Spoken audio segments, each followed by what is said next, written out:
Okay guys, today we're going to go ahead and talk about dividing rational expressions. It's pretty much the same as our multiplying. The only difference is I'm going to actually flip the second fraction and change that division into multiplication. So as long as that's the first thing I do, boom, it's just yesterday's idea. So like I said, leave the first one the same.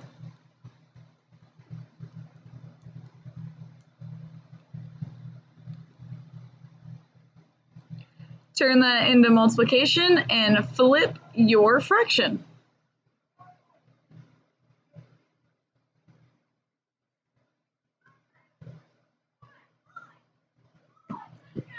Now we're doing the same idea that we did yesterday.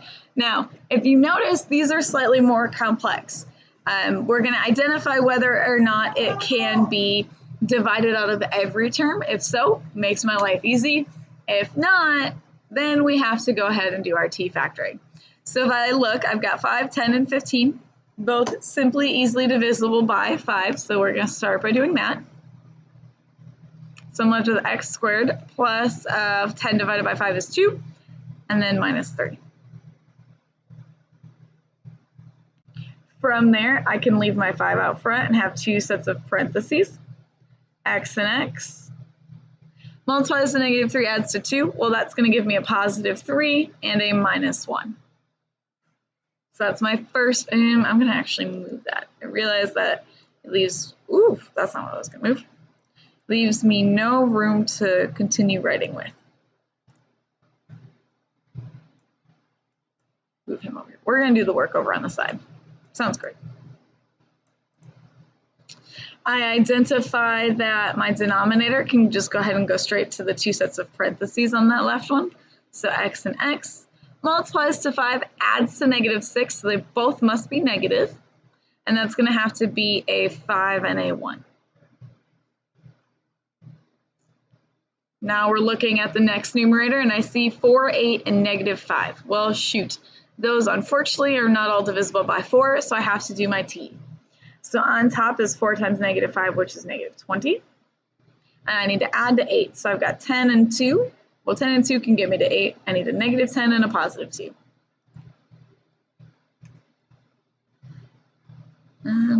So I have 4x squared minus 10x plus 2x minus 5. I could take a 2x out of both, and I'm left with 2x minus 5. Leave a little space, 2x minus 5. I see it repeats, so just plus 1. So I get 2x minus 5 and 2x plus 1. Oof, getting real close to the edge there. I think we're going to scooch it all over just a smidge. All right, let's take a peek at the bottom. I've got 2, 7, 3. Yep, definitely not divisible by 2. So we're again t factoring. So 2 times 3 gives me 6. So I need to multiply to 6, add to 7. That's just going to be a 6 and 1. So I have 2x squared plus 6x plus x plus 3. I can take out a 2x, and I'm left with x plus 3. Leave a little space, x plus 3. Again, repeats, so just plus 1. So I have 2x plus 1 times 2x plus 1, x plus 3. There we go. Sorry, I lost track of where it was. It's like, where did it go? So we're going to go ahead and start canceling things out of the blue. Not physically out of the blue, but in the blue writing. Sorry, I realize that's a colloquialism. And we're going to use pink to do it, so that way we can distinguish that it's different than what I've already done. I've got a factor of x plus 3 on both. I've got x minus 1s. I have 2x plus 1. And I believe that's all I have left. So, scroll down so I'm not writing on my face. I have 5 times 2x minus 5 on the numerator and x minus 5 left on the denominator.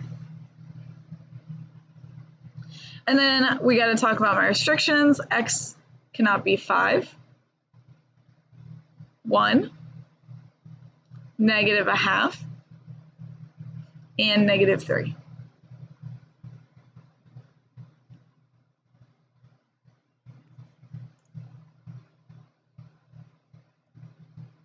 All right, number 2. Okay, so 4 is my last one. Just wanted to make sure that I have you guys practice one on your own. We're gonna put it back in the middle. No, I'm gonna leave it back over here. All right, so we're gonna leave the first one the same, x squared minus x minus 12. That's not a lambda, I want an x. Lambda is a Greek letter, in case you're curious. So 8x squared on top over x squared minus 16. And I look to see, okay, none of the guys have numbers in front, and those that do have no other terms. So I can go ahead and go straight into my parentheses.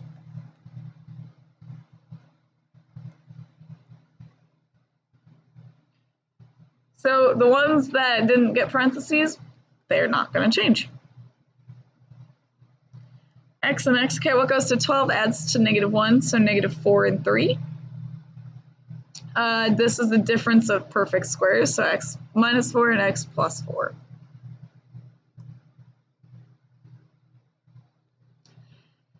Okay, I have a factor of x minus 4. I have an x squared and an x squared, and then I can take 8 divided by 2, which leaves me with 4.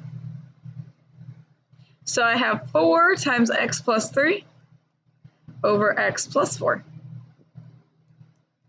X cannot be equal to 0 causes here, 4 here, and negative 4 here.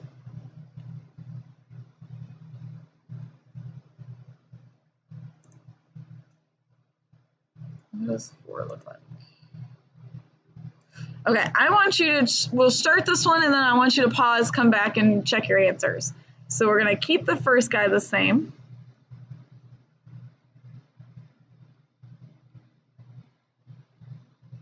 And then we flip the second one. Ooh, I have a hint. This might be a perfect. Difference of perfect squares. Ooh, 54, not 45.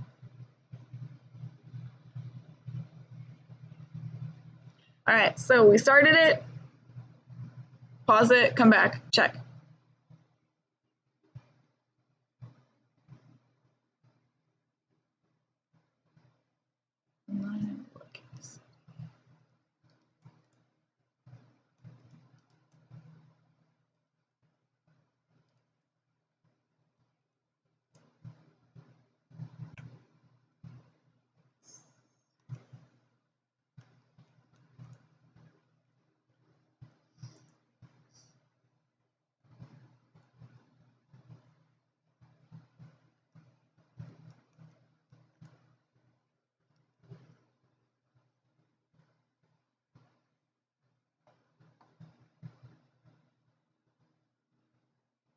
Ooh, 13.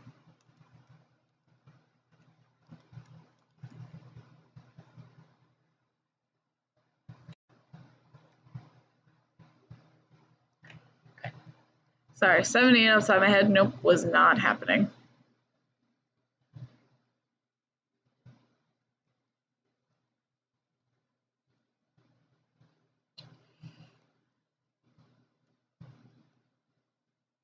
Hello, come on.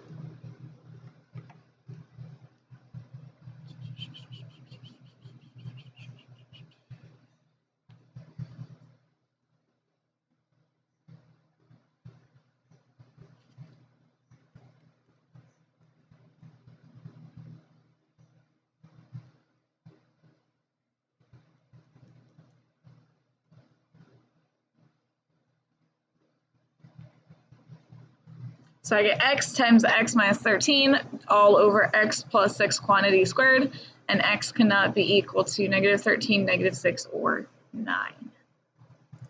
All right, last one we're going to do. We're going to go ahead and start by rewriting it. So x squared minus 4 over 9x minus 3 times 3x squared minus x and 2 minus x. Now I'm going to even go a step further and I'm going to rewrite that right now. of negative x plus 2.